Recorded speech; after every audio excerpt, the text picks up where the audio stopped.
Everyone, and today we will be discussing the chapter number 6. As you might recollect, the chapter number 5 we ended with the peace formula, that 5.29 Bhuktaram Yadnya Tapasam Sarvaloka Maheshwaram Surudam Sarvabhutanam Kyatva Mam Shantim Pritchati. We had seen in the fourth lesson of the last chapter that how Gita teaches the peace formula. So now after that, this chapter begins, and this chapter is very much famous for how do you say, amongst transcendentalists. Why? Because its name is Dhyana Yoga. So let us see why it is like this. So we'll begin with short prayers to the Lord.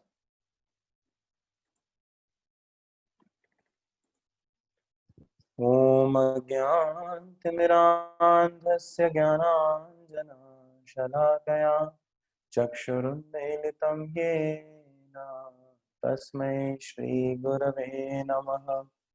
श्रीचैतन्यमनोभीष्टं स्थापितं येन भूतले स्वयं रूपः कदा मह्यं ददाति स्वपदान्तिकं वन्देऽहं श्रीगुरो श्रीयुतापदकमलं श्रीगुरून् वैष्णवांश्च श्रीरूपं साग्रजातं सहगण रघुनाथान्वितं तं सजीवं साद्वैतं सावधूतं परिजनसहितं कृष्णचैतन्यदेवं श्रीराधाकृष्णपादान् सहगण ललिता श्रीविशाखान्वितांश्च नमो विष्णुपादाय कृष्णपृष्ठाय भूतले श्रीमते भक्तिवेदान्त स्वामिनिति नामिने नमस्ते सरस्वती देवे गौरवाणी प्रचारिणे निर्विशेष शून्यवादी पाश्चात्य देशतारिणे नमो महावदन्याय कृष्ण प्रेम प्रदायते कृष्णाय कृष्ण चैतन्य नामने गौरतुषे नमः।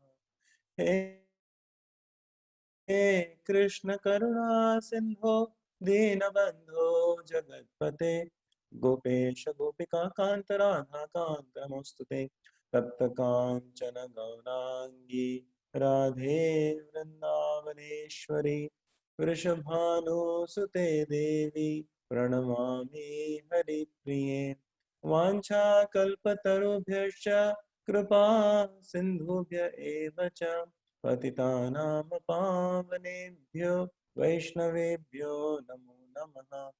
जय श्री कृष्ण चैतन्य प्रभु नित्यानंद श्री अद्वैत गदाधर श्रीवास आदि गौर भक्त वृंद। हरे कृष्ण कृष्ण कृष्ण हरे हरे हरे राम राम राम हरे हरे। हरे कृष्ण कृष्ण कृष्ण हरे हरे हरे राम राम राम हरे हरे। हरे कृष्ण कृष्ण कृष्ण हरे हरे हरे राम राम राम हरे हरे। हरे Krishna. So this is chapter 6. I'll just share my screen. Okay, Himanshu, you have to please enable the screen sharing option for me.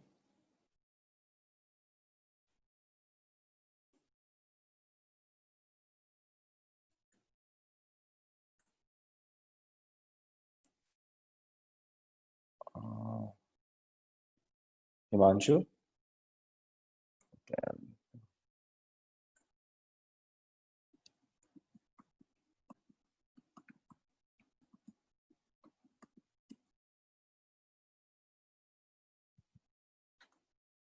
Okay, let us begin till the time he enables it.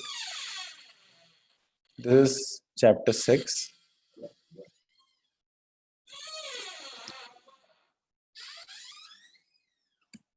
So I'm not able to show you the verses, but by the time he does it, I'll just recite. This is 6.1.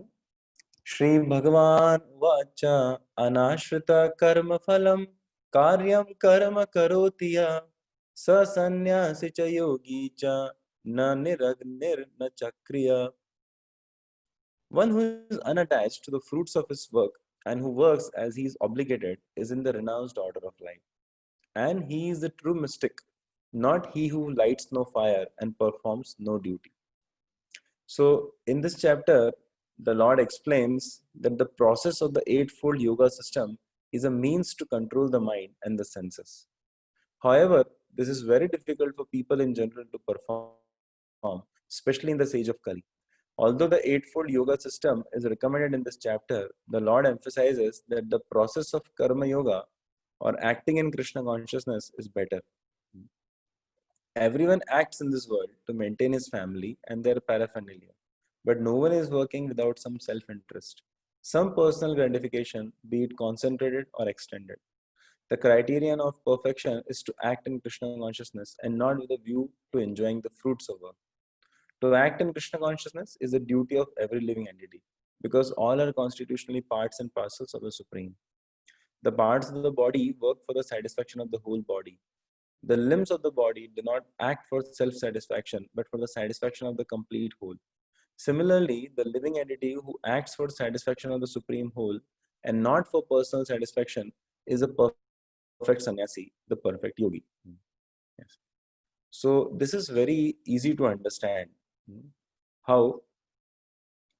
So, you see, what Krishna is trying to say to Arjuna here is he's telling Anashrita karma phalam karyam karma karoti. See, imagine now in your body, you have your hands and legs. So there are three ways our hands and legs can cooperate and function with our body. Okay. First is that imagine our hands and legs have their own plans. Like they want to do their own things. You want to do something else, they want to do something else. Totally different. Okay. So that would be a very disastrous state of affairs. We don't want to be in that state, correct? Second option, second, better than that is second level cooperation, that they don't do anything. They don't do anything against our wish, but they don't cooperate also with the body. Like when you're trying to go ahead, so your legs are not going on. They're not cooperating on. One, the third level was that they are trying to go behind. When you're trying to go ahead, they're trying to go behind. That is worst. Better than that is that as you're trying to go ahead, you're trying to use your legs to go ahead, your legs are not cooperating, but then they are not opposing also. Okay. And the best is that as you're trying to go ahead, your legs are fully cooperating, they're actually going ahead. So similarly, we living entities, we the jivas, it is worst when we try to go against the Supreme Lord's interest. Like here Krishna is telling Arjuna to fight.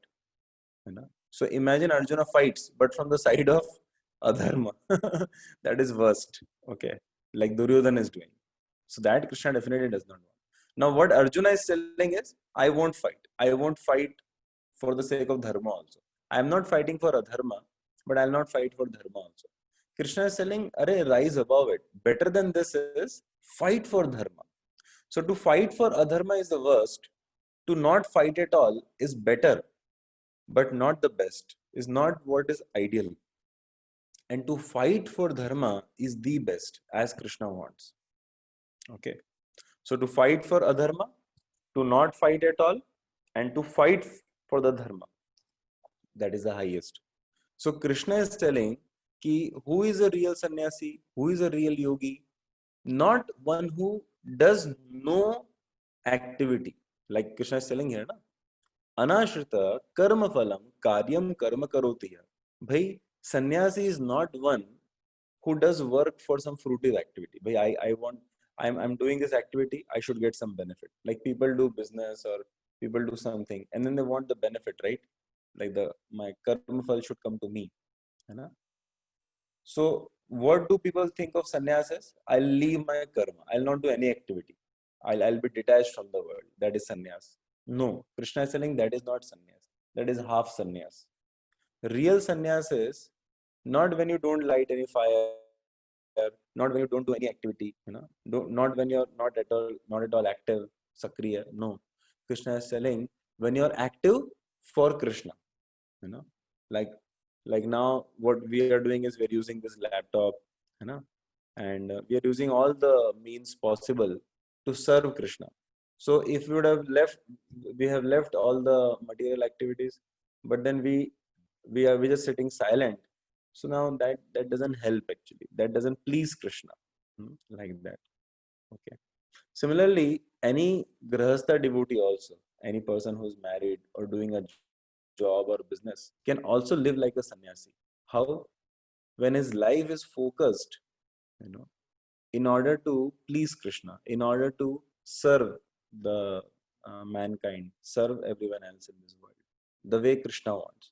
Arjuna was a grahastha, but Krishna is asking him, why don't you live like a sannyasi? Because the spirit of sannyasi is to engage everything in Krishna's service. That is the whole point. So if I have kids, I can engage them also in Krishna's service, right? I can train them very nicely as devotees of Krishna to follow the Bhagavad Gita, give them faith in the right culture as given by Krishna in the Shastras, like that. Like Sita had made these two boys, Love and Kush. Yeah. So it is better to be a grahastha and produce some kids, who are excellent devotees of the Lord, than to remain a so-called brahmachari or sannyasi and not affect any living entity in trying to become a devotee of the Lord. Right? So that's what Krishna is telling. That the highest is that you act for me. Okay. So let us go ahead. Now text 2. Yam sannyasam iti prahur yogam tam viddhi pandava nahyasanyasta sankalpo yogi bhavati kaschana. What is called renunciation, you should know to be the same as yoga or linking oneself with the Supreme, O son of Pandu, for one can never become a yogi unless he renounces the desire for sense gratification.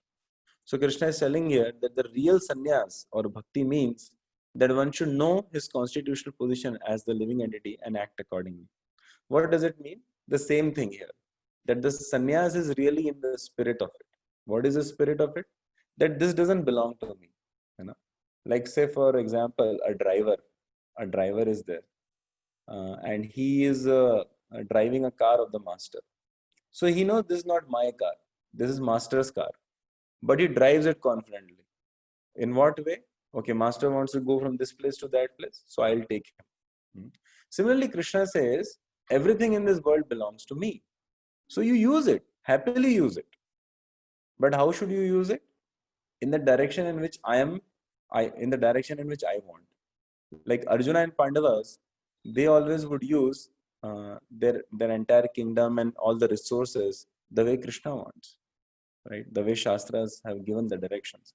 And Duryodhana and company were doing opposite. That's why they were adharmic. Okay, so that is the whole idea. So now we'll shift to the our PPT, so as to be able to have an easy flow. So this is chapter 6. In this there are 47 verses, and there are first 4, then there are 5th to 9th verse, then 10th to 32nd, 33rd to 36th, 37 to 45, and then 46 to 47. Okay. So first 4 verses, there is advancing in yoga through detached work, which we just now discussed. Nishkam karma yoga. As we had discussed this little bit in the previous chapter also. Detached work means nishkam. I am not having any kamana, nishkama. And work means I do work for Krishna, that is karma. And that is for Krishna, so that is yoga. So nishkam karma yoga. Nishkam means I don't have any selfish desire that I want this thing or that thing in return. Nishkam. Karma means I do action and yoga means for Krishna, in connection with Krishna. So nishkam karma yoga. Okay, we just saw that, and now, so we discussed how that is real sannyas, right? Now we will see the second section of this chapter, that is 5th to 9th verse, the Yoga Ruda stage, the giving up work. A yogi may even give up Nishkam Karma Yoga when his mental control reaches the stage of regarding well-wishers, the envious, the pious, and sinners equally. So, what is the symptom that a person has is giving more value to his connection to Krishna than his connection in this world? Like, if somebody wakes us up right in the middle of the night and asks us, "Who are we?" So, what will we reply? I'm a businessman, or I'm a man, or I'm a woman, or I'm an Indian, or I belong to this so and so family, or something like that, or I am a doctor or IAS officer or whatever. So actually, what conception we have of ourselves? Primarily, who I am? I am a devotee of God. I am a devotee of Krishna, a part and parcel of Krishna. And secondary, I am also a doctor. I also happen to be born in India. My body is Indian. So like right now I am Indian. Because that's temporary. That's only this particular lifetime. And actually that can also change. One can have dual citizenship. Like this 2-3 days back, one of our guests, so he had dual citizenship, one India's and another Sweden's. So now, which he was not born as a Sweden person, right? He was born here in Varanasi, but then he also got now that citizenship. So you see, all the other identities, they change with time. They can. Who are we? Engineer, doctor. It's relative to time, actually, right? Even our surname we can change. Even our so-called religion, Hindu, Muslim, Christian, whatever, we can change that. So what is in real our identity, that is, we are part and parcel of the Supreme Lord always, in this life or in the next. Whether we are male, female, poor, rich, educated, uneducated, sophisticated, not unsophisticated, whoever, at whatever stage of life, wherever, at whatever point of time, we are loving servant of the Supreme Lord. We are a spirit soul. So that is our real connection. So what is the Yoga Ruda stage? So you might be a warrior like Arjuna on the battlefield. You might be a sannyasi, okay, or you might be, a person studying in the college, or you might be a businessman. You might be a lady taking care of the kids. Okay, you might be anyone. Now, what do you consider yourself as? So while Arjuna was fighting in the battle, his understanding was that he's a loving servant of Krishna. He's a friend of Krishna. That is his primary understanding. And I also happen to be brother of Pandavas right now. I also happen to be a king leading an army. And that is why I'm serving Krishna in that way. Okay, like that. Like a person, like a student who studies in the college, who's staying in the hostel. He knows my primary identity is I am the son of my parents.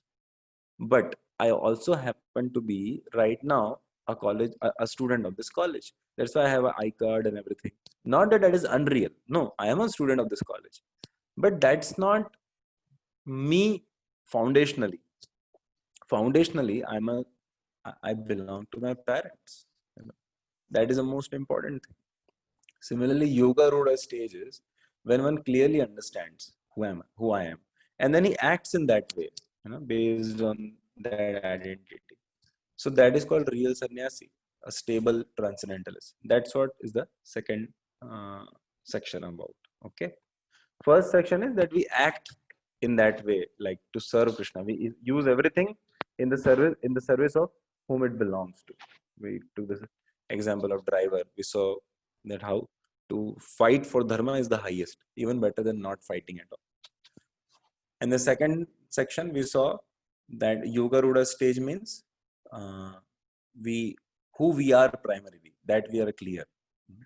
And the third section is further stages in the practice of yoga.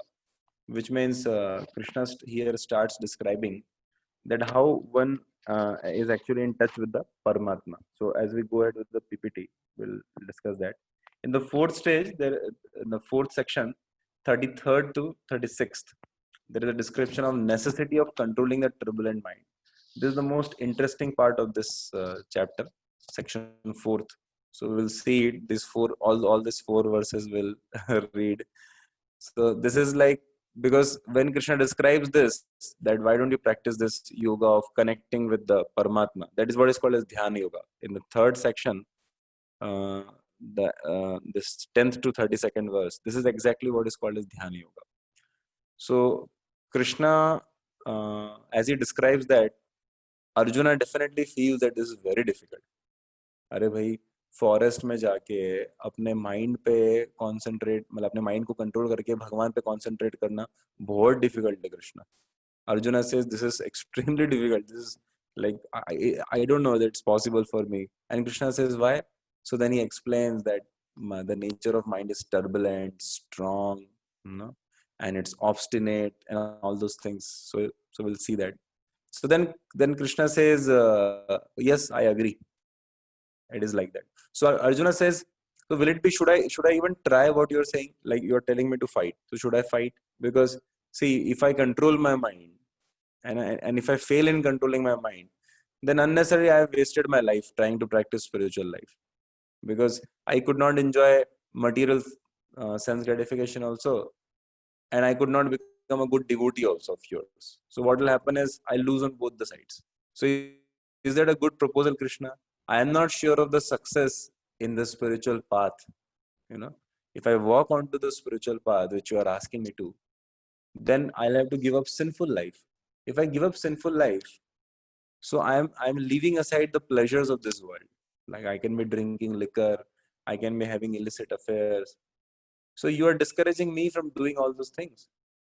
So I give up the material pleasures for the sake of walking on the spiritual path. And what if I'm not able to be a ultimately successful person on the spiritual? What if I don't get ultimate spiritual success as well? So I'm like in the middle of nowhere. I lost it, you know. So why not better than that? I go to adharma only. At least I can try my best to have a lot of enjoyment in this world.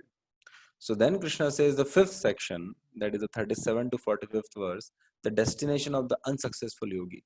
Krishna says that in the material life, in the life of adharma, there is definitely a failure, because there is 100% sure chance, not chance, it is guarantee, certainty, 100% certainty that you will end up in some lower species of, like you will be born as a dog or cat or something, and then like you will get into the whole loop of miseries in your life.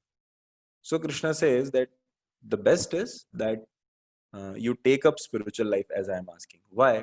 Because if you walk on the path I am showing you, I am asking you to, if you become ultimately successful in this life, then you will return back to my spiritual world. You will come there. And if you do not become totally successful, still, let us say you are 60% successful. So in the next life, you will begin from 61. And you will have great advantage at your side because of your practice in this life. In the next life, you'll have great advantage at your side. But in the material life, even if you become the highest person in this world, next life again you'll have to begin from the basics. So Krishna is saying on one side there is total loss, guaranteed loss, that is in material life. And in the spiritual path, there is guaranteed success. There is no loss at all. So why not to follow that path? That's what Krishna says in the fifth section. So that is a very, very encouraging section. You know? Fourth one is the most realistic section of the first 6 chapters of the Gita, this 33 to 36, because here Arjuna actually speaks out that what are the struggles a person goes through while taking up the path of spirituality. You know? And then fifth section is even more better, because Krishna is acknowledging, yes, Arjuna, I do agree that there are these fears and there are these challenges, but at the same time, there is this wonderful reality which you probably are not aware of. So that is a very, very encouraging, hope giving. faith-giving section. And then the last one, where Krishna, in last two verses, summarizes. Krishna says that actually the topmost yogi is one who doesn't talk of karma or dhyana or jnana. Like in the fourth chapter, we saw jnana. In the third and fifth chapter, we saw sakam and nishkam karma yogi, right? And in this chapter, we are seeing dhyana yoga. So Krishna is telling that, भाई असल बात बताऊं तो तुमको ये सब चीज छोड़ो, सीधा मेरी भक्ति करो. भक्ति में ये सब चीजें हैं. As we had discussed in the third chapter also, the yoga ladder. So Krishna actually here tells him who is the topmost yogi. भाई सबसे बड़ा योगी कौन सा है? ध्यान योगी, अष्टांग योगी, ज्ञान योगी, कर्म योगी, निष्काम कर्म योगी, सकाम कर्म योगी. कौन है भाई? Who is the best yogi? So here Krishna clears all the doubts. So this is like the pinnacle verse. 6.47 is like the pinnacle verse of the first 6 chapters of the Gita. If we understand 6.47, we have understood the first 6 chapters in essence. Okay, in the conclusion. So Krishna says in the 6.47 that the best yogi is one who, with full faith and love for me, just simply lives a life for me, which means he remembers me and then he acts for me. So in this way he classifies bhakti yoga, Shuddha bhakti yoga, as the highest path of spiritual life. So let us see ahead one by one. So again, of course, this is a revision of chapter 5th. So you might recollect step, stay in the world, which we had discussed, that how one should stay in the world but not get affected from the world. We had discussed the first 12 chapters, first 12 verses. The next 4 verses we had discussed about the 3 doers, that there is not only a single doer. And then we had seen this equal vision, which was 5.18, the exact verse. विद्या विनय संपन्ने ब्राह्मणे गविहस्तिनि शुनि चैवा शोपाके च पंडिता समादर्शना, है ना? And who are, so this equal vision means the learned man sees every living entity as part and parcel of Krishna, right? Mamayivamshu jiva loke jiva bhuta sanadana manashashani indriyani prakriti sthani karshate. He sees that everybody, including my own parents, my own brothers, sisters, and my relatives, my kids, my spouse, or my neighbors, my dog, the lizard on my walls, the microbes right around me, the plants in my garden, the birds in the sky overhead, everyone is actually a living entity. Everyone is actually a soul right now in different bodies as per their karma. But actually they are the eternal servants of the Lord. They are eternal lovers of the Lord. And 3 doers means so we are there, and then our body or this material nature, this matter and all. So this is Prakriti. And there is Ishwar. So Jiva, Prakriti, and Ishwar. So Prakriti, like we ourselves cannot do anything. We are dependent upon Prakriti, right? And Prakriti is in control of the Lord. So therefore we are dependent upon the Lord. So we don't become proud, and we don't go into self-depression, and also we don't go into unnecessary material consciousness as an enjoyer. If we clearly understand this concept of 3 doers, that's what we saw. And the last we saw the peace formula, that if one realizes that Krishna is my best friend, best well-wishing friend, Surdam Sarvabhutanam, if Krishna is, and if we realize that Krishna is the proprietor of everything, Sarvaloka Maheshwaram, right? And if we realize that Krishna is also the controller and enjoyer of everything, Bhoktaram Yadane Tapsam. So if we realize Krishna is these 3, he is the proprietor and creator of everything. Second, he is the controller and enjoyer of everything. And third, he is my best well-wishing friend. Then these 3 equations will lead to one single equation that will always be happy. How? By understanding that whatever is happening in my life, if I have faith in Krishna, then whatever is happening in my life, that is for my best. So we had seen 2 examples in this regard. One, we had seen the example of parents and the child. The child, the small child who always knows that my parents love me and they always try their best to offer me whatever is the best for me at any given point of time. So he's always very happy, very delighted. He has no issues, no tension, no anxieties, because he relies totally on his parents. And second example we had seen of Birbal. Okay, I don't remember whether we had seen or not, but just to cut the long story short, that this Akbar has some cut in the finger and one deep cut, so it's paining it a lot. And Birbal says, whatever happens for good, so there is no problem. So Akbar feels very offended. So he, on the some other envious ministers who were envious of Birbal, so they say to Akbar that, oh, this guy is mocking you, you should put him in jail. So he puts Birbal in jail. And then that day he goes for playing shikar in the forest. So usually he would take Birbal. This time he took one of those ministers, you know. So as he went with the minister and uh, the soldiers remained behind, they went deep in the forest. Some tribal people caught them. They wanted to offer their bali. So first they were trying to offer bali of this Raja Akbar himself. But then suddenly they noticed at the last moment that his finger is cut. So it's like, you're offering some sabji to the Lord, but then that sabji or fruit is little bit spoiled like somebody has already eaten a little bit part of it. So you say, oh, this is not fit for offering to Krishna. Similarly, they said, oh, this guy is not fit for offering to Kali because he's already having a cut in his body. So then they say, oh, we'll not kill him. Then they look at the minister, and the minister was clean. So they kill the minister. They offer him to Kali. And then this king is like, Akbar is he's kind of, oh my God, today I got saved, you know. So he goes back to the palace with his horse as fast as possible and brings Birbal out of the jail. He says, oh, Birbal, you were right. I was wrong. I'm so sorry I imprisoned you. And look what happened. And see, it was actually good for me. And then suddenly Akbar says, but wait a minute. For me, it was good that my finger got cut. But how was it good for you? And how was it good for that minister? Because that minister got killed and you got into the jail. So okay, whatever happened for good for me, but probably not for you, probably not for that guy, minister. So can you explain this? Then Birbal said that, see, you put me into the jail.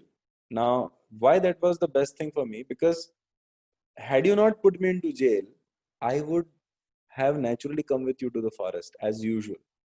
And because I would have come with you to the forest, they would have left you and then they would have killed me. So I got saved because I was in jail. So it was best for me. Akbar said, oh, yeah, that's true.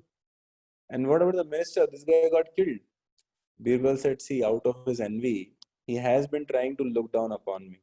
He's been trying to hurt me always whenever some opportunity comes. I did not see him as my enemy. But then if he would have gone on doing such things against me, you know, acting enviously, then he would have accrued up more and more sins in his life. At least right now, he understood by this while being killed by these people, he would have had that humble realization in his life that I should not be acting as others' enemies like this, plotting against them, being envious for others. So if a person learns his lesson by some punishment, then he reforms himself. So Birbal said that next life he'll be born without that envy towards others, without that false ego, and he'll be able to lead a better life. He'll be happy in that life, and then he can practice spiritual life and go back to Godhead. So this is actually how the Lord acts. But then if one doesn't want to learn the lesson or doesn't have faith in the Lord, then one continues the cycle of birth and death. Therefore, whatever may happen in our life, we will be at peace. Just like here, Arjuna was not peaceful. He was like, oh, but oh, see this, what is happening? We'll have to kill all these people, this, that. Krishna is saying, Arey, it will be good for them only if they are killed in the Dharma Yuddha. Hmm? While fighting for Dharma or while learning that I should not be fighting against Dharma. Look what happened. So this is the peace formula we saw in the end of the 5th chapter. Now we are getting into the 6th chapter. Easy. So today our 4-letter word is easy. First lesson is enemy or friend. Second lesson is Ashtanga Yoga. Third lesson is success and failure, as we had discussed in the nutshell. And the fourth one is yogi. Okay.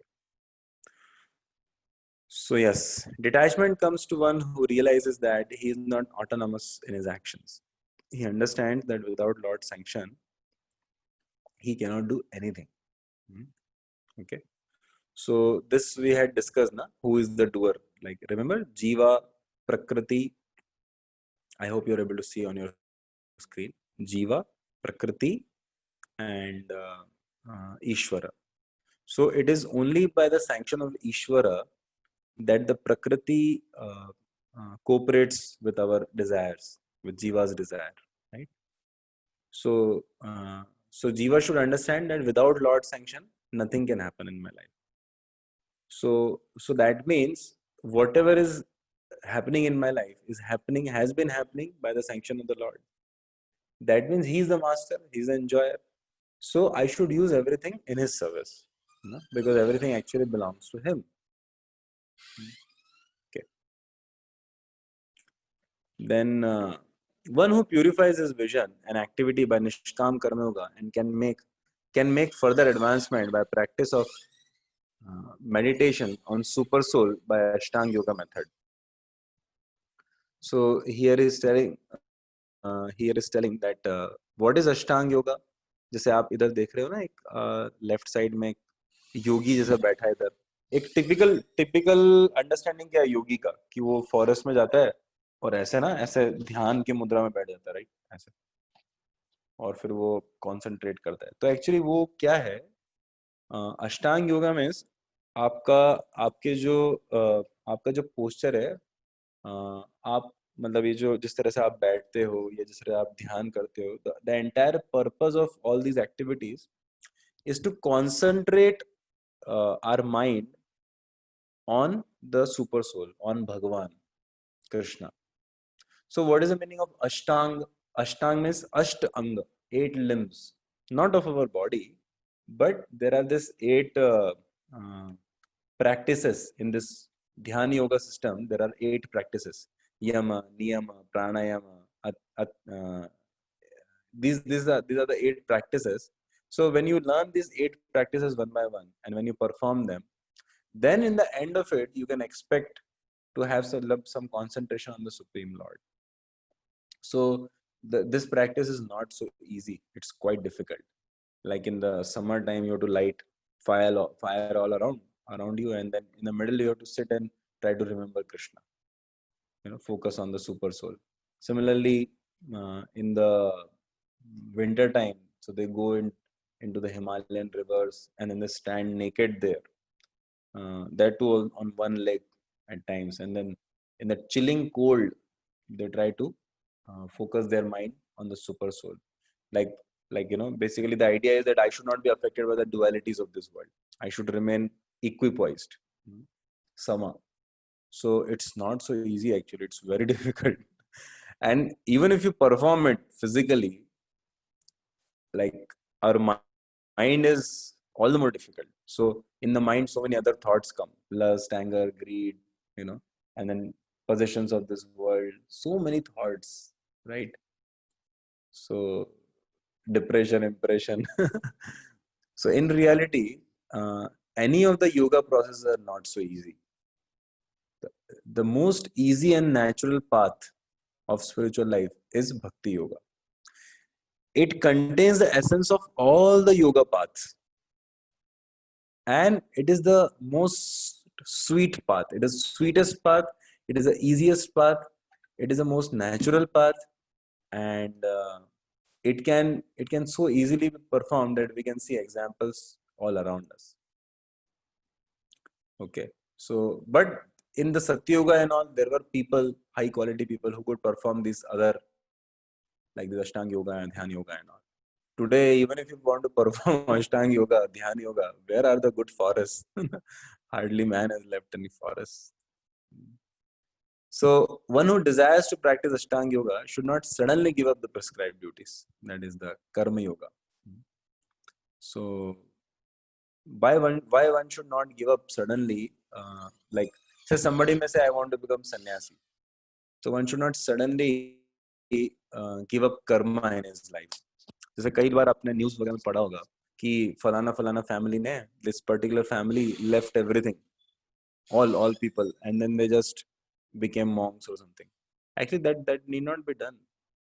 It is better that what you have you use in God's service. Okay, you have a business. Okay, you're a housewife. Okay, you know painting, whatever, like, or you have some money. Use it in Krishna's service. That is far better than sannyas. Srila Prabhupada had this disciple. Uh, his name is Gopal Krishna Goswami Maharaj. In those days, his name was Gopal Krishna Prabhu. So he was a married man, and he had his wife, and he was working on a very high post in the Coca-Cola company in America. So he had studied from Montreal University in Canada, and then he said to Prabhupada that I can leave everything and just serve in your mission and spread Krishna consciousness, teaching of the Gita all over. Prabhupada said, no, right now we need money also, so you continue for a few years. And he actually continued in that job. So every day in the morning hours, he would go from the temple, and his wife would give him lunch packet and all, and he would go to his office, and in the night he would come back, and is actually because he just wanted to lead a dedicated life, so he would give the entire salary to Srila Prabhupada every month. And Prabhupada would say, this is a real sannyasi. He's more than a sannyasi, Prabhupada said, because he's acting for Krishna. Okay, Krishna needs this right now, I'll act for that. So he is not attached to the fruit of his activity. But okay, how does Krishna want me to act right now? Krishna wants me to do this, I'll do this. Krishna wants me to do that, I'll do that. The idea is not to leave everything, but to leave the conception that I should act for myself. Similarly, if one is a businessman or a student or a household lady or anyone, doesn't have to leave things suddenly, because it's not natural also. Like Arjuna, if he leaves fighting, what would he do? Krishna asked him, what would you do if you leave fighting? Because your mind and body are more used to fight or do management or administration as a Kshatriya. So what should you do? Krishna says, you should do those things only, but for me. Okay. So that is the meaning of real sannyasi. He renounces the results of his action. He renounces the spirit of being an enjoyer. You know. Okay. So Krishna is the enjoyer, not me. But the activities I should do. Okay. So going ahead.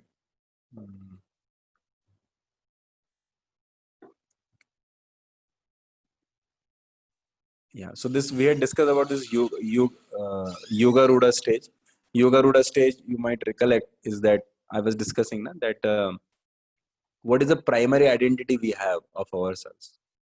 Am I Indian, or am I man, woman, or who I am? Like, why is Krishna discussing this with Arjuna at this stage? Because just now Krishna told him that the real sannyasi is one who acts for Krishna. So then he may say, but why should I act for Krishna? But I am a fighter, I am this. So Krishna says, no, you have those other roles, but your primary role is, your primary identity is that you are my devotee. You are spirit soul. You're a person from the spiritual world. You're Atma, actually. These are all, roles which you take up temporarily in this world. Okay, I belong to this family, or I'm here.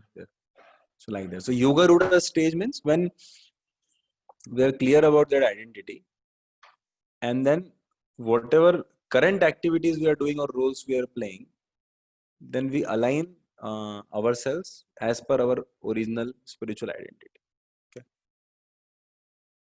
Yeah. So these are the 8 limbs of Ashtanga Yoga, as I was discussing with you. Yama, Niyama, Asana. So Yama means what one should not do. Okay. Niyama means what one should do. Like one should get up early in the morning, and one should lead a pure life. What one should not do? One should not do sinful activities. No? And asana means bodily exercises. So like no, that they do all that ashtanga yoga mein, bodily asanas, right? And then pranayama is breathing exercises. Actually, why breathing exercise? Because it helps to control our mind. Then pratyahar matlab, just like we have atyahar, similarly pratyahar. Pratyahar means this is not just about eating. This is about any of our senses, like tongue eating, then eyes watching some good, beautiful objects, or in this world. So basically, in this world, one should refrain away from unnecessary sense enjoyment.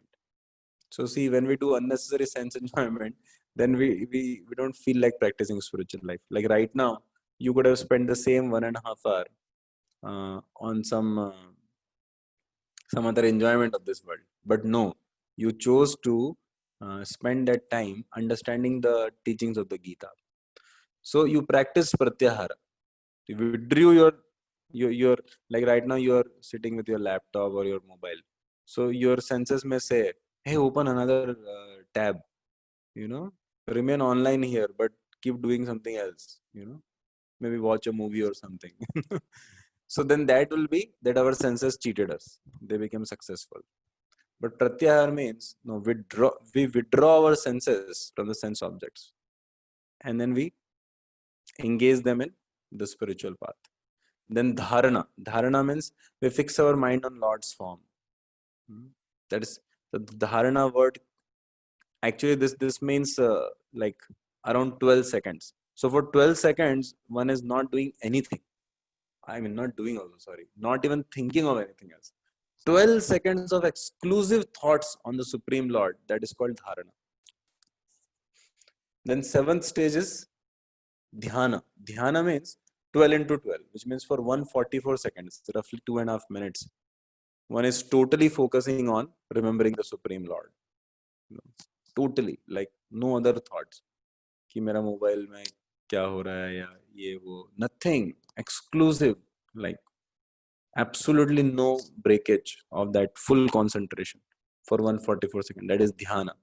And then eighth is samadhi. That is 12 into 12 into 12, which means roughly for 28-29 minutes. Yeah, half an hour or so.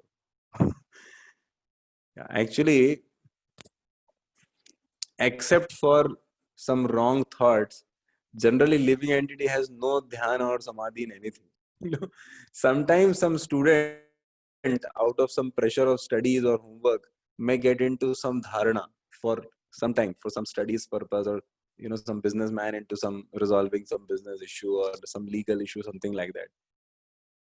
But on the Supreme Lord, extremely rare. And then dhyana and samadhi, very, very rare. Especially nowadays in the modern times with WhatsApp and Facebook and Twitter and all these things, the attention span of person has become very, very less. The quality of attention has also become very less in today's world because of the fast-paced world. So actually these gadgets and this internet, etc., they cheat us in that way because they have great power of distraction, and not allowing person to focus. Vyavasayatmika buddhi ekeha kurunandana. बहुशाखा ही अनंतश्च. भाई इतने सारे tab खोल लो, इतने सारे वो कर लो, पूरा mind भटकता रहता है actually, and person doesn't even realize. So that is why in this chapter one verse comes which says that if your mind is controlled, then is your greatest friend. If your mind is not controlled, is your worst enemy. So these are the 8 limbs of Ashtanga Yoga from Patanjali's Yoga Sutras. But actually the essence of all these 8 is already there in the Bhakti Yoga. But if one is not willing to practice Bhakti Yoga as a humble devotee of Krishna, then this kind of tough processes are there, not so easy. So like here some examples are given of yama, niyama. Like yama means ahimsa, satya, asteya, brahmacharya, aparigraha. Niyama means shaucha, cleanliness, santosha, contentment, tapas, austerity, swadhyaya. So I am not going to discuss right now these things because we have to go ahead. Pranayama is about all this type of breathing exercises. So actually, even a bhakti yogi can do all these asanas. Even we do. Like I myself and many of the devotees in the morning time, around half an hour, we do this yoga and yoga asanas and pranayam and all. Why we do? Because it helps us to keep the body fit. Only this part. I'm not talking of the other parts like putting fire all around and all that. No. Why we do this part? Because it helps you to keep your bodily limbs. So now I am age 35. Just 3-4 days back I completed 35 years of age. And at 35 years of age, now body we want to keep body fresh and active, and more efficient for Krishna's service, for service to the mankind. So for that we have to take care of the body, right? Body is a tool which we are using to do our to manifest our desires, to act, to serve Krishna and others. So then we need a tool in the right situation, right? Mhm. Right. Yeah. So this was the verse which I was telling you, the sixth verse, which talks about the mind being a friend or enemy. Bandhur atmatmanastasya yenatmaivatmana jita anatmanastu shatrutve vartitatmaiva shatruvat. Mind can be shatru or mind can be bandhu. Depends. If you are keeping the mind controlled, it's bandhu. If we are having the mind uncontrolled, that is shatru. So uncontrolled mind can make a life disaster. Lack of confidence, depression, stress, hypertension, loss of trust, cheating, madness, dangerous diseases like mental diseases, damage to oneself, family, and society. Yes, people even go up to the level of suicide and fight with each other, all because of uncontrolled mind. And then often later on repent when we come to senses, right? So disturbed senses, fickle mind, which means changing mind, unsteady mind, and lusty intelligence. These are the things which actually make our life hell.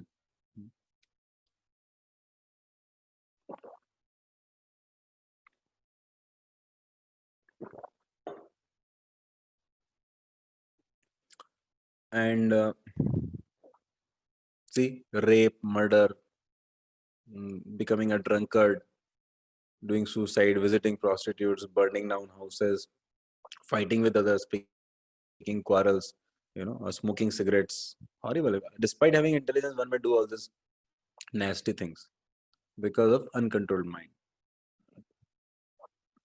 Okay. So Krishna also teaches this analogy in this chapter that our senses are like the horses. Mind is like that ropes which connect the horses, and our intelligence is the driver of the chariot, and we are the passenger, that is the soul. So if we want to have a good ride, a safe ride, then we have to have our intelligence very, very strong. If the intelligence is strong, if the driver of the chariot is strong, then he'll be able to pull the ropes and control the senses. Oh, and if the intelligence, the chariot driver is not strong, then the senses and mind are more strong, then they will you you know not be in his control, right? Similarly, sometimes our mind says, our senses say, I want to do this wrong activity, and our intelligence is not able to uh, like you know intelligence is not able to deny them. Intelligence knows it is not good for me. Last time I did this, I suffered. Every time I feel guilty if I do this wrong thing. Why should I allow mind and senses to do this? But then mind and senses shout, hey, intelligence, keep quiet. Huh. Oh yes sir, I will keep quiet. So intelligence switches off. Why? Because the senses and mind are stronger. So therefore, if the soul wants to have a good ride, he has to he has to make sure that intelligence is nourished, intelligence is strong, stout, and healthy, so that it can control the mind and senses. Even when they when they try to go on the wrong path, he will pull the ropes. Hey, chalo, right path pe. So how does intelligence become stout and healthy? Intelligence becomes stout and healthy by learning the discrimination power. Like when we read the Shastras, when we have the good sangha like this, so then our intelligence is learning, okay, what I should be doing in my life, what I should not be doing, and why. Okay, so then the intelligence is nourished. Like that. Like somebody is trying to eat a very old sweet. Some sweet is lying there for 30 days. One thinks, okay, anyway, it doesn't seem to be spoiled, doesn't look like that. So my tongue is asking, eat it. I pick it, I'm about to eat it. And suddenly somebody comes and tells, "Hey, you don't know that is contaminated with so many other viruses and this and that." You immediately put it down. And because the moment you get knowledge, your intelligence becomes empowered. It learns the discrimination. अरे अच्छा नहीं है जबरदस्ती, नहीं तो senses और mind के कारण वो उठ के खा लेता है उसको. Okay. So there is this series of verses where Krishna discusses about the symptoms of a person in Yuga Ruda stage. We are not discussing them, but essentially what we discussed, that he's very steady and his mind and senses are controlled, like that. या hello. हाँ, हरे कृष्णा. हरे कृष्णा. या मैंने ये पूछना था कि जैसे आपने बोला इंटेलिजेंस है, मतलब कि हम कुछ चीज जानते हैं कि हाँ ये खराब है, उसके बाद भी हाँ उसके बाद भी लेकिन माइंड इंटेलिजेंस को मतलब मना कर दिया, नहीं, माइंड बोला नहीं करना ही है ये चीज. तो यहाँ पर मतलब इंटेलिजेंस अब कैसे पावरफुल और हो? इंटेलिजेंस का तो सिर्फ इतनी जिम्मेदारी है कि जानना खराब या अच्छा, और क्या? हाँ, अब और उस इंटेलिजेंस को कैसे बढ़ाएं हम कि माइंड. हाँ, इंटेलिजेंस के देखिए दो फंक्शन है. एक है डिस्क्रिमिनेशन, दूसरा है डिसीजन मेकिंग, है ना, बेस्ड ऑन द डिस्क्रिमिनेशन. कि भाई आपके इंटेलिजेंस में डिस्क्रिमिनेशन पावर कितना है, सबसे पहली चीज वो है. तो डिस्क्रिमिनेशन आता है नॉलेज से कि क्या सही है क्या गलत है. जैसे बच्चा है, बच्चे को डिस्क्रिमिनेशन नहीं रहता है. शुरू में बच्चा चूहे मारने वाली दवा देखता है घर में, उसको खाना चाहता है. वो पटाखे देखता है, उसको खाना चाहता है. पेट्रोल उसको सुगंध आती है, उसको पीना चाहता है. तो उसको डिस्क्रिमिनेशन नहीं है. ऐसे ऐसे जब बच्चा कोई गलती कर देता है, जैसे किसी की गोद में, किसी गेस्ट की गोद में आपने बच्चे को दिया और बच्चे ने तुरंत सुसु कर दिया, ही passes stool and urine, and immediately the parents say, oh अरे बेटा क्या किया, you should not do this. And immediately the guest says, अरे बच्चा है, उसको क्या मालूम, उसको मत चिल्लाइए उसके ऊपर, बच्चा है वो तो यार. बच्चा है मतलब वो नादान है, उसे पता नहीं था. तो इसी तरह से सबसे पहली चीज है कि हम अपने इंटेलिजेंस को डिस्क्रिमिनेशन सिखाएं. क्या खाने लायक है, क्या खाने लायक नहीं है ना. जिंदगी में किस तरह की लाइफस्टाइल रखनी चाहिए, किस तरह की नहीं रखनी चाहिए. इसीलिए हमको शास्त्र पढ़ने चाहिए, जैसे गीता से सीखना चाहिए, है ना. जैसे आप 18 चैप्टर में देखेंगे, कृष्णा सेज 17th और 18 चैप्टर में कि भाई किस प्रकार का भोजन जो है सत्वगुणी होता है, किस प्रकार का रजोगुणी होता है, किस प्रकार का तमोगुणी होता है. And why one should not live a life of tamogun and rajogun, why one should lead a life of सत्वगुण. तो इतना क्लैरिटी दे के रखा है कृष्णा ने गीता वगैरह में, और फिर आप भागवतम पढ़ेंगे तो फिर तो आपको और भी ज्यादा क्लैरिटी आएगा. तो ये नॉलेज गेन करना, है ना, सबसे पहला स्टेप होता है अपने इंटेलिजेंस को स्ट्रॉन्ग बनाने के लिए, क्योंकि पता तो चले क्या सही है क्या गलत है. इसलिए सही संग लेना, सही नॉलेज लेना, है ना. Second thing is decision making. Okay, उसके ऊपर अमल करना. जैसे मुझे मालूम है कि सिगरेट नहीं पीना चाहिए, but can I follow it. तो डिस्क्रिमिनेशन है मेरे पास, क्या सही है क्या गलत है ये मुझे पता है, बट क्या मेरे पास डिटर्मिनेशन है, क्या मेरे पास डिसीजन मेकिंग है, विद डिटर्मिनेशन. तो उसके लिए intelligence has to decide to connect to the supreme lord. कैसे करते हैं वो, उसी को तो योगा प्रैक्टिस बोलते हैं. भाई योगा प्रैक्टिस मतलब जैसे आप भक्ति योगा में हम जैसे चैंटिंग करते हैं, हरे कृष्ण कृष्ण कृष्ण हरे हरे, हरे राम राम राम हरे हरे, हरे कृष्ण कृष्ण कृष्ण हरे हरे, हरे राम राम राम हरे हरे. तो जैसे भगवान के नाम का चैंटिंग रोज करते हैं, है ना, जिसको अपन मेडिटेशन बोलते हैं, उससे अपने मन और इंद्रियों का जो डर्ट है, the काम क्रोध लोभ मोह मद मात्सर्य, the selfishness, the illusion, these things actually the cleansing of the heart starts over. And as you keep on practicing regularly, steadily, this chanting of Lord's names, so what happens is your determination power increases. भाई पहले आपको मालूम था कि ये चीज, जैसे मुझे याद है पहले अपने मेरे टीनेज में it was very difficult to follow the discrimination. Like it was tough. Followed the discrimination somehow by Lord's mercy, did not do any horrible things in life because अच्छा parentage मिला, अच्छा माहौल मिला, लेकिन उसके बाद भी अच्छे पथ पे बने रहना बहुत डिफिकल्ट होता था लाइफ में. याद है, बहुत डिफिकल्ट होता था. At times you give up your guard and you fall into the wrong things. लेकिन अभी इतना आसान लगता है, मतलब इतना नेचुरल लगता है कि दूसरा ऑप्शन लगता ही नहीं कि एग्जिस्ट. आई मीन उसके ऊपर हंसी आती है. क्यों? क्योंकि भगवान की दया से, गुरु और आचार्य की दया से भाई 16 सालों से हम भगवान के नाम का चैंटिंग कर रहे हैं और शास्त्र को और अच्छे से बेहतर तरीके से. भाई अपने पेरेंट्स और अपने एल्डर्स वगैरह तो ठीक है, थोड़ा बहुत अपने को कल्चर के हिसाब से बता देते हैं, लेकिन जब हम आचार्य के संपर्क में आते हैं, जैसे प्रभुपाद जी, श्रील प्रभुपाद जी, तो वो हमें इस तरह का ज्ञान कितना क्लियरली देते हैं, कितना साइंटिफिकली देते हैं. और उनसे रेगुलरली सुनने से डिस्क्रिमिनेशन पावर भी हो जाता है. और फिर जब हम प्रैक्टिस करते हैं, है ना, भक्ति योगा का या अन्य योगा पथ का, तो हमारा डिटर्मिनेशन बढ़ता है. और उस डिटर्मिनेशन को के बढ़ने से हम डिस्क्रिमिनेशन को फॉलो कर पाते हैं किसी भी सिचुएशन में.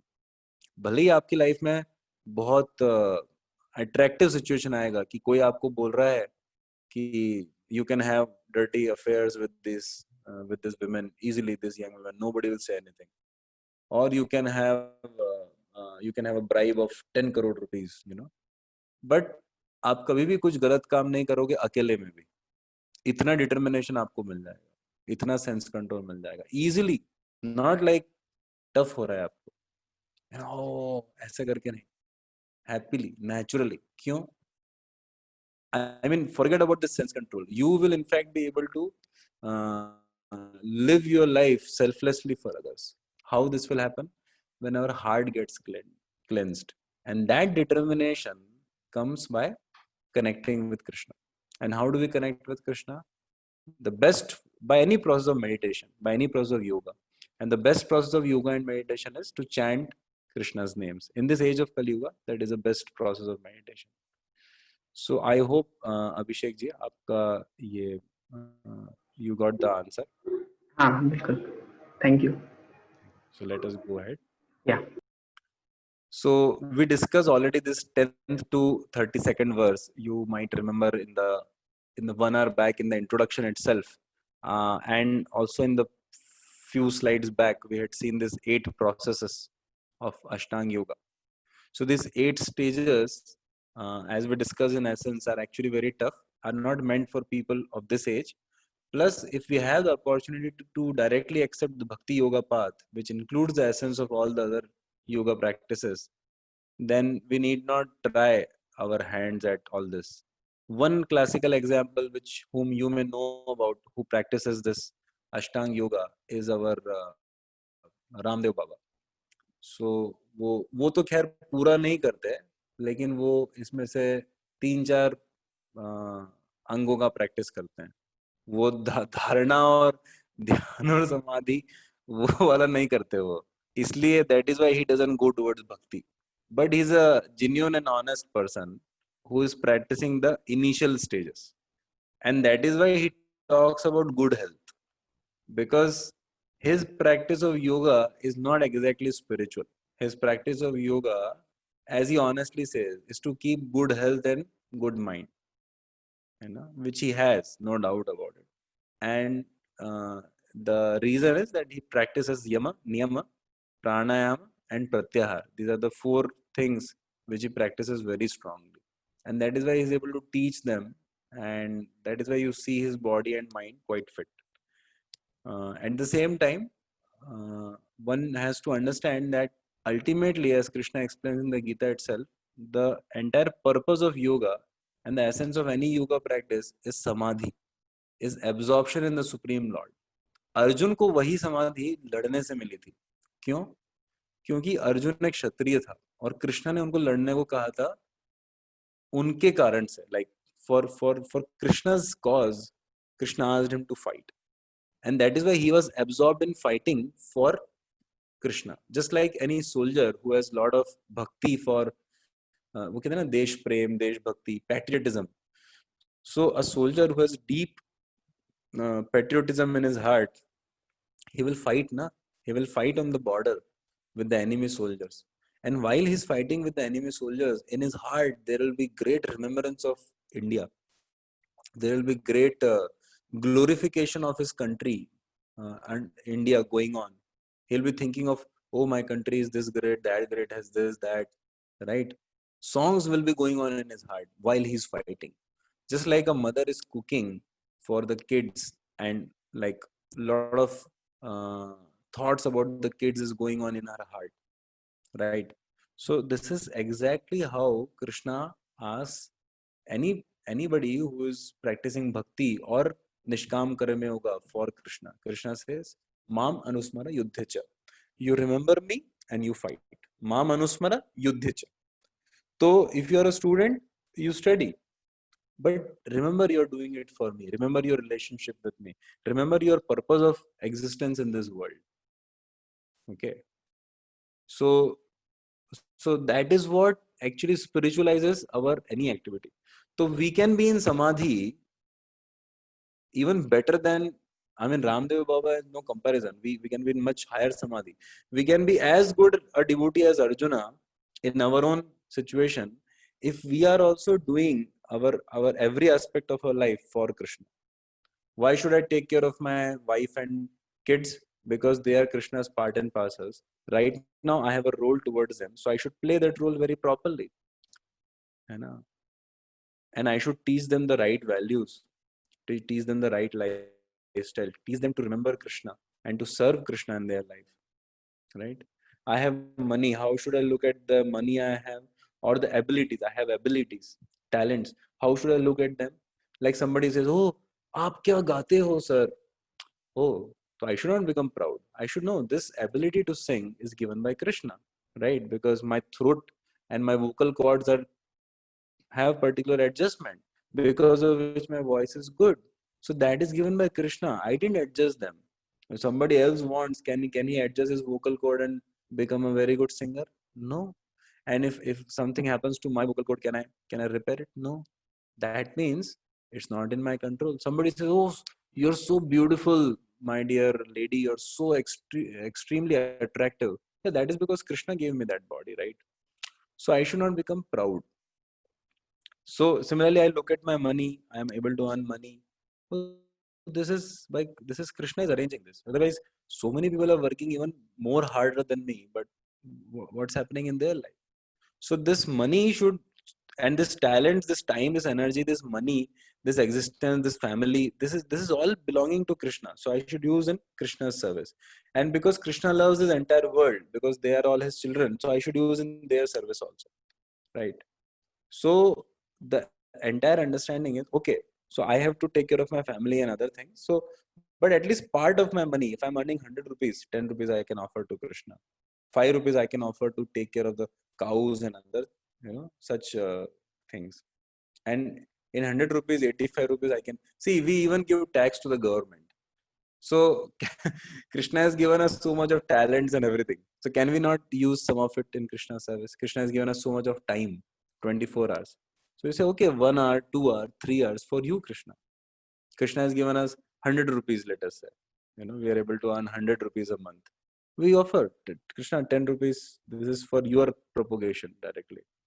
So the entire understanding is that this meditation or this samadhi in Krishna, this deep absorption in the Lord, it doesn't necessarily come from going to the forest and sitting down and doing dhyana, like not necessarily dhyana like that. That dharana, dhyan, and samadhi can be attained in any situation of our life, as grahastha or brahmachari, Indian, American, or whatever we may be, by linking ourselves to Krishna. That is yoga. That is the essence of yoga. So I think it's crystal clear the essence of this chapter. And now it is 8 o'clock. I'll just take few minutes more and just there were some sections you may recollect. So to cover that, but actually it will take in a proper way, it'll take 15 minutes. So what I would suggest at this point of time is that as an exception of this chapter, we will take next session, instead of doing our first 15-20 minutes of revision, we shall cover this chapter, the remaining part of this chapter, which is tomorrow itself. And then 7th chapter, which is not a very big chapter, so that we'll be able to cover this remaining chapter, 6th chapter, and we'll be able to cover 7th chapter also, all within 90 minutes. So because I don't want to extend, the devotee should not have any that kind of experience. So thank you. Then we'll stop at this stage and we'll cover the remaining chapter tomorrow. Hare Krishna. ग्रंथराज Shrimad Bhagavad Gita की जय, श्रील प्रभुपाद की जय.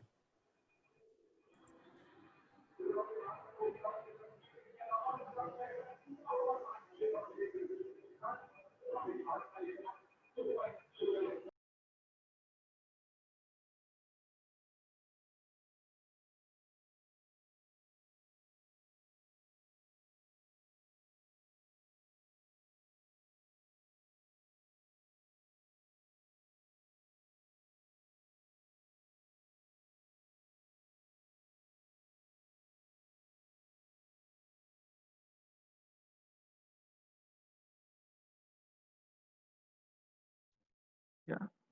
Hare Krishna. Thank you all for joining today. And tomorrow again at 11 o'clock, we'll meet for chapter 7 discussion. Hare Krishna.